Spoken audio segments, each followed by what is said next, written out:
Ya, jadi Palen, hati-hatilah kau Palen. Jangan kau kira kau langsung diterima di sorga. Tidak, akan dilaknat Allah kau. Ayat itu sudah berkata. Ya Hadi, ya Bashir, ya Tabibi, Nabiullah khairul khalqi jami'an, lahu a'la manasibi wal marati, salatullahi subhanallah. Bismillahirrahmanirrahim. Assalamualaikum warahmatullahi wabarakatuh. Kaum muslimin yang dirahmati Allah, semoga Allah senantiasa curahkan segala rahmat, segala nikmat yang berkepanjangan dan tiada akan berhujung dari dunia hingga akhirat, insyaallah. Dan Allah pun kumpulkan kita para kaum muslimin di bawah naungan arah Allah beserta para nabi, beserta para orang-orang yang Allah kasihi, Allah sayangi, Allah cinta, insyaallah, di bawah naungan arah Allah kelak di mana tiada naungan selain daripada naungannya, insyaallah. Amin amin Allahumma amin. Kaum muslimin, pada kesempatan sore hari ini saya akan mengunggah sebuah video di mana video ini mengisahkan tentang bagaimana Rudy Yohanes ya ataupun sang Pegodes ini mencoba untuk membuat narasi-narasi dusta ya dengan kebencian ya yang seperti biasa dilakukan Rudy Yohanes dan juga Kristen-Kristen yang lain ya dikala mereka itu kalah dalam berdebat, itu selalu saja membuat narasi-narasi yang sifatnya memantik permusuhan begitu ya. Dan ini dengan Akhi Valen ya, Akhi Valen dikata banyak tato lah segala macam, tidak masuk surga. Nah inilah kebodohan mereka yang sesungguhnya mereka tuh sok tahu. Oke, demikian kaum muslimin videonya. Sekarang saya lanjutkan kawan-kawannya. Sekarang saya putarkan kepada kalian video si Palen yang lihat dari mukanya tidak ada damai sejahtera. Beda dengan dulu ya. Sekarang mukanya ini penuh kebencian, penuh dendam. Dia marah kepada saya kawan, bukan karena kami debat agama, enggak. Tapi judulnya jelas debat Bang Umar PS Wak Labu tentang MMA dan UFC. Mungkin karena saya bilang tato enggak ada zaman sekarang, enggak ada anggar-anggar tato. Mungkin saya bilang begitu dia tersinggung ya. Dan saya bilang tatomu enggak bertanggung jawab. Jadi dia merasa terhina ya. Maklumlah, kita dengar dulu ya, dipanjang-panjangkannya ke arah mana kita enggak tahu nih. Apa? Nggak ada itu. Oke, Siapa yang ya. nggak bisa Selamat nantang? bersenang-senang, selamat merokok. Oh ya. Ya. Oke, terima kasih. Yo. Kasian kali aku lihat dia nih. Ya oke, buat para praktisi Islam yang di Rio, di Duri ya. Ayo koordinasi. Jangan cuma karena konten. Ya. Apa demi konten baginda Rasulullah dihujat? Ya, demi konten baginda Rasulullah dihujat. Yang mana menghujat? Kan isi kepalanya ndak ada. Kami berdebat tentang UFC, MMA. Bisa dilari-larikannya ke sana kawan. Karena memang anak ini kelainan jiwa semenjak ikut ajaran setan-setan dan roh-roh penyesat.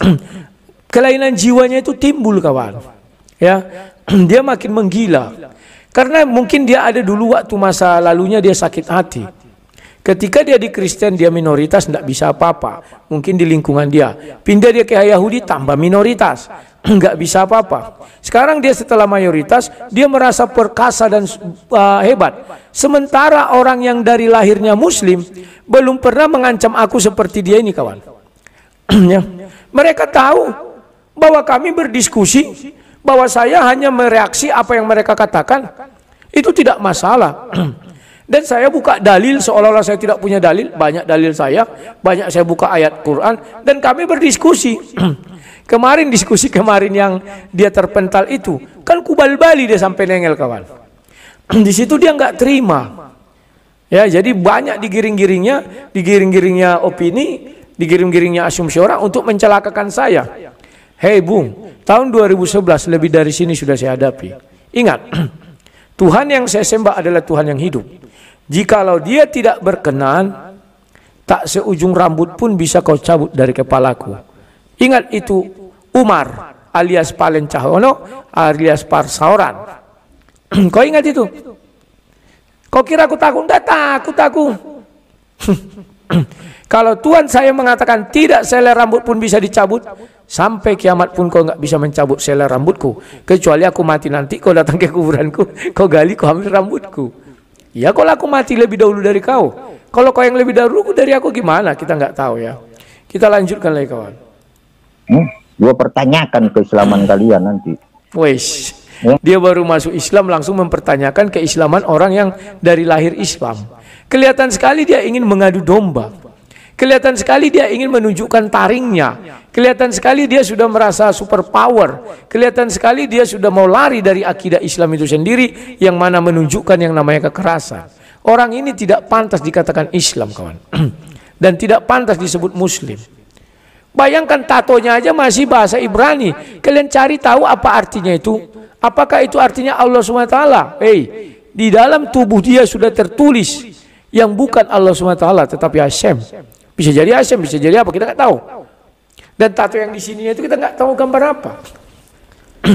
Artinya dia sudah menduakan Tuhan. Allah SWT tidak bisa baca yang dia tulis itu, karena aku pun tidak tahu apa dia. Ya Allah SWT bilang bahasa Arab, harus bahasa Arab untuk masuk ke surga. Mungkin dia rubah tatonya jadi tato bahasa Arab. Selagi dia masih menggunakan tato seperti itu, Allah SWT tak menerima. Jangankan itu kawan, di dalam hadis kan ada orang yang bertato nggak diterima sholatnya kawan. Aku sudah pernah searching. Makanya dia ini sekarang masuk ke situ bukan untuk beragama, tidak. Hanya untuk biar kelihatan dia kuat, hebat, bisa mateni wong, tapi bisa jadi untuk konten kawan. Karena setelah itu dia mengirim sama aku, kontennya naik. Nanti ku tunjukkan. Dia sudah punya penghasilan 5 juta kawan. Aduh. Kita lihat dulu si Palen ini ya kawan-kawannya. Palen Cahyono. Aku kalau ingat si Palen ini lucu-lucu juga kawan. Ternyata dia untuk konten. Gayanya selangit, ternyata hanya untuk ngonten dan ngondek. Sebentar ya kawan-kawannya. Dia mau menggertak anak Batak tapi nggak mempan. Dia mau menggertak saya juga nggak mempan. Akhirnya dia putus asa sendiri ini. Kalian lihat di sini.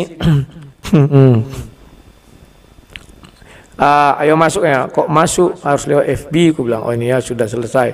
Katanya mau kirim uang 5 juta. Aku bilang kan, wah kakak buat apa? Oke lah. Artinya tidak ada. Channel gua saja penghasilannya 5 juta per bulan coy katanya. Ditunjuk aja ini ya. Nah ini kan ini studio, kabar baik, jumlah penonton channel Anda meningkat dari biasanya. Jadi cita-citanya ternyata kawan hanya untuk menaikkan pendapatan di channelnya kawan. Jadi dia sok-sok garang dimanfaatkannya ketololan para keledai. Enggak lebih ini kawan, kabar baik, jumlah tontonan channel Anda meningkat dari biasanya. Makanya dia sok-sok garang. Makanya penggemarnya ada yang tahu, sudahlah itu untuk konten katanya. Untuk apa konten-konten apa? Ini kawan, sasaran dia memang ini. Berdebat dia sudah nggak bisa. Maka kata si anak Batak, Zulkifli dan HMC kecewa melihat dia. HMC sampai mengeluarkan uang. Padahal dia nggak bisa berdebat. Kubal Bali kemarin kan, 2 kali Kubal Bali. Yang satu dia bilang nggak tahu aku katanya. Ternyata untuk konten kawan. Ya. Memang orang ini memang jahat. Tujuan dia memeluk agama Islam bukan untuk syiar Islam, tapi untuk menakut-nakuti orang, mengejar-ngejar orang. Dia kayak Paulus jadinya. Sampai di sini kaum muslimin, dia ya seperti Rudiana sini, semua kita tahu bahwasanya berpusing-pusing lidah ya, membuat narasi-narasi dusta dengan fitnahan-fitnahan, itulah pekerjaan Rudi Yohanes dan kawan-kawan itu ya, yang sesungguhnya mereka itu bukanlah apologet ataupun pendebat, bukan ya, melainkan hanya penebar kebencian. Dikala berdebat hanya modal ngotot, modal ngeyel ya, mengasumsikan kitab orang lain dengan seenak perut mereka sendiri ya, terus isi kitabnya pun mereka pelintir-pelintir sendiri gitu ya, isi kitab mereka sendiri ya, kitab yang mereka imani. Oke, demikian kaum muslimin, lanjut dari perkataan sang begodes ini. Dia mulai ngancam-ngancam saya dan mulai ngundang-ngundang orang. Dia ternyata seorang pengecut. Itu si Pak Labu udah ngomong dia di Duri, dia di mana. Kalau mereka nggak terima, Bang Umar di Surabaya. Ngomong apa mereka? Nantangin gua, MMA ada syaratnya, ada KTP, ada identitas. Macam mana? Gua ditantangin sama orang alam goib coba. Wah. Yang menantang dia anak Batak katanya alam goib. Anak Batak nampak wajah tuh. Foto-fotonya banyak. Mana alam goib itu? Sementara dia ngantangin MMA ada syaratnya. Enggak. Ini bukan kejuaraan. Ini hanya antar kalian dua. Kan dia dibilang olahraga kita berdua katanya. Memang kau penakut. Tato kau tuh nggak bertanggung jawab. Hapus saja. Sholat pun kau nggak diterima karena tatomu itu menghalang. Ada ayatnya. Hadisnya ada. Jangan kau banyak kali cakap kau palen. Kau bukan mau menyembah Allah. Memasuki Islam itu hanya untuk menggarang-garangkan diri biar bisa mengintimidasi semua orang. Kau tambah memperburuk citra Islam. Orang yang masuk dari Islam kecil saja belum pernah mengatakan sama aku, oh ku laporkan, ku kejar kau di mana rumah. Cengeng kali, malu tahu. Gak zamannya lagi palen. Semua orang udah tahu kau hanya mau naikkan subscribermu dan menaikkan viewersmu. Ya, woi mantap, sudah 4,5 juta penghasilanmu. Lanjut. Parah, serius parah. Banyak kali alasan dia. Kalau udah ketangkap lu nangis Bombay lu. Bang Umar, saya ada keluar. Siapa nama ini? Palen pegang kata-kataku. Kau membilang siapa? Rudi ada dua, Rudi anak Batak atau Rudi Yohanes. Dari tahun 2011 aku sudah mengalami palen. Tak setetes air mata pun keluar dari mataku palen. Tidak ada palen. Gara-gara itu. Tetapi memang aku ada sedih. Bukan gara-gara itu palen. Tetapi aku berpikir keimananku makin tinggi. Disitulah aku sadar. Di bawah matahari kata pengkhotbah. Aku sudah melihat semua kesia-siaan. Aku cari harta, aku kumpulkan. Apa katanya? Di mana hartamu berada, di situ jiwamu ada. Pikiranmu ada, nyawamu ada. Dalam 30 menit semua habis. Sudah kualami itu palen. Disitulah aku makanya aku kembali ke jalan yang benar ya. Tidak mau lagi gila-gila kerja keras cari uang gini-gini. Ternyata ada orang yang memang dikhususkan Tuhan. Tidak untuk itu. Ada orang yang dikhususkan Tuhan di sini tempatmu, bukan di situ. Setengah mati aku mencari kehidupanku palen. Sia-sia dia bawah matahari. Tetapi setelah aku kembali mengabarkan Injil, berapologet, semua dinormalkan Tuhan palen. Tenang saja. Kalau Tuhan tidak berkehendak, sekalipun aku ditangkap. Kalau kata Tuhan kau tidak akan mati di penjara, bahkan aku dipakai di penjara. Kau mau apa? Kau bisa apa? Memang tidak enak hidup di dalam penjara, aku akui karena pernah kulihat. Kalau aku sedih wajar sebagai manusia. Tetapi aku tidak akan pernah menyesali aku memilih sebagai pendebat dan pekabar Injil lewat berdebat. Kalau kamu bilang saya menghujat, bisa nggak kau buktikan di mana saya menghujat? Lemah dalilmu. Ya itu aja aku bilang. Kalau kau tahu hukum, kau cari videoku, lemah dalilmu. Lanjut. Warga di Kandis dan di Dumai. Oke, mantap. Tinggal geruduk aja rumahnya. Ya, dia sudah melakukan ujaran kebencian, pengancaman, geruduk aja rumahnya. Geruduk dalam arti apa? Datang bertamu, silakan. Ku jamu. Memang aku takut, enggak takut. Aku aja pergi ke Jombang seorang diri, gak ada kawan. Diterima baik-baik di pesantren, kami debat, kami ribut. Gak masalah, pulang salam-salaman. Kau aja otak kau picik palen. Tujuan kawan yang ingin menaikkan viewersmu. Gak lain dan bukan hanya itu. Dan lebih tidak. Ya. Kau sekarang sudah berhasil. Penghasilanmu sudah $300. Tapi sayang hanya sebatas itu aja tuh palen. Percaya kau palen. Pikiranmu sekarang sudah kalut. Mau masuk surga nggak bisa karena terhalang tato? Jangan sempele kau dengan tato. Ku cari dalilnya. Tato dalam Islam. Biar kau tahu.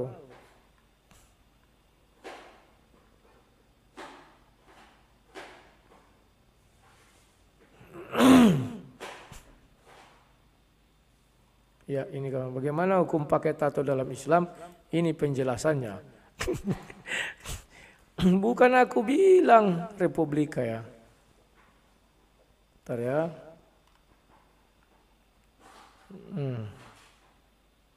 Nah ini. Kau Palen stres kau.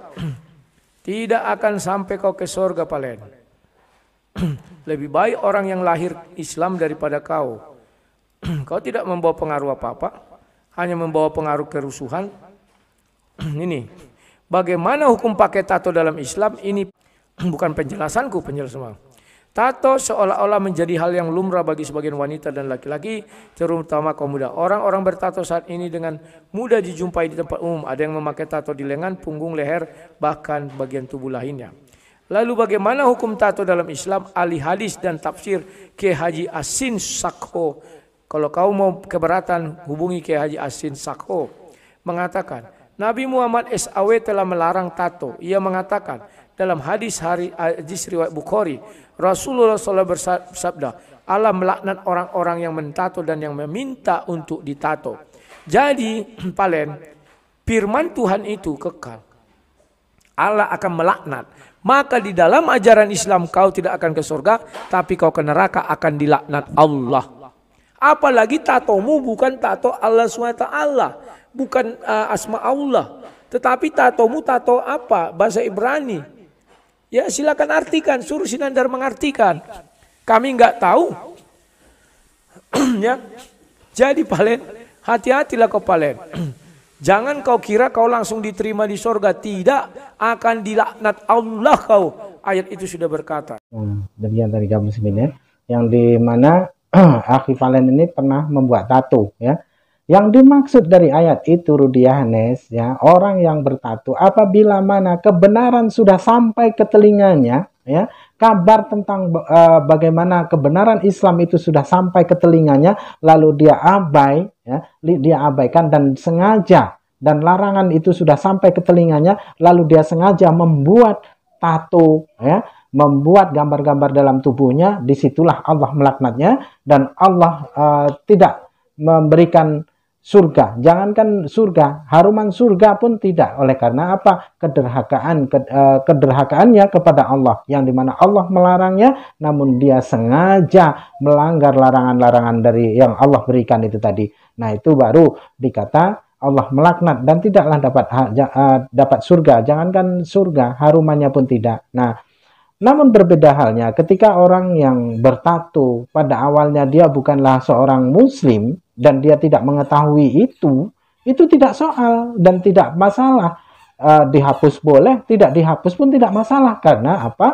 Perbuatan yang dibuatnya itu, ya, tato yang dibuatnya itu sebelum dia menerima kebenaran Islam. Nah, setelah menerima kebenaran Islam, tato itu terus melekat di dalam tubuhnya, itu tidak masalah dan Allah mengampuninya karena sesungguhnya Allah Maha memberi ampun dan sesungguhnya Allah itu Maha menerima taubat ya, asalkan jangan diulanginya kembali. Sudah tahu bahasanya tato itu dilarang, sudah tahu bahwasanya menggambar tubuh itu tidak boleh, lalu dilaksanakan, lalu dibuatnya, nah, itulah bentuk kederhakaan kepada Allah. Maka Allah tidak menerima sholatnya, tidak menerima amal ibadahnya. Karena apa? Dia telah melanggar apa yang Allah larang ya, perintah-perintah dalam Allah untuk tidak menggambar tubuhnya dia lakukan. Itulah baru dikata Allah tidak akan memberikan pengampunan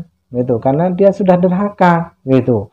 Kalau dia bertato itu semasa waktu dia belum mengetahui hukum-hukum yang dimana Islam itu melarang, ya tidak soal kan gitu. Ini kadang-kadang Kristen ini bodoh tapi sok pintar gitu.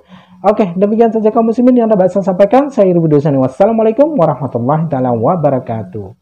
يا هدي يا بشير يا طبيب